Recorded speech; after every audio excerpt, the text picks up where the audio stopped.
লইট্টা শুটকি আর কাঁঠালের বিচি একসাথে ভর্তা করলে যে এতটা মজার হয় সেটা কিন্তু আগে জানতাম না। তাহলে চলুন রেসিপিটি দেখে নেই। একটা ফ্রাই প্যান বসিয়ে দিলাম চুলায় আর তার মধ্যে দিয়ে দিলাম সরিষার তেল, কিছু পেঁয়াজ মোটামুটি করে কাটা দিয়ে দিলাম আর হচ্ছে কতগুলো রসুন ছোলা দিয়ে দিলাম আর তারপর কতগুলো কাঁচামরিচ আর এখানে হচ্ছে শুটকি আমি গরম পানি দিয়ে ধুয়ে পরিষ্কার করে তারপরে সিদ্ধ করে নিয়েছিলাম সেগুলো দিয়ে দিলাম আর তারপর কাঁচামরিচগুলো ভেজে তুলে নিলাম, শুটকিগুলো ভেজে তুলে নিলাম। এখন পেঁয়াজ আর রসুনগুলো আছে, সো পেঁয়াজ রসুনগুলো ভেজে তুলে নেওয়া হয়ে গেল আর এখন দিয়ে দিলাম ৫-৬টা শুকনো মরিচ।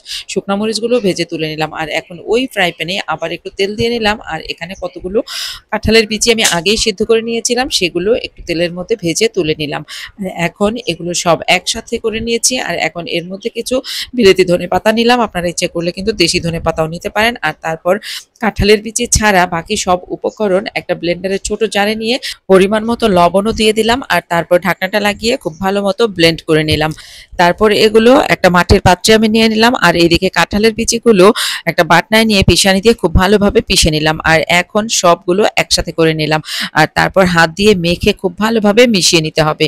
আপনারা চাইলে এখন একটু সরিষার তেল দিতে পারেন আর এর মধ্যেই কিন্তু সেই মজার ভর্তাটি রেডি হয়ে গেছে।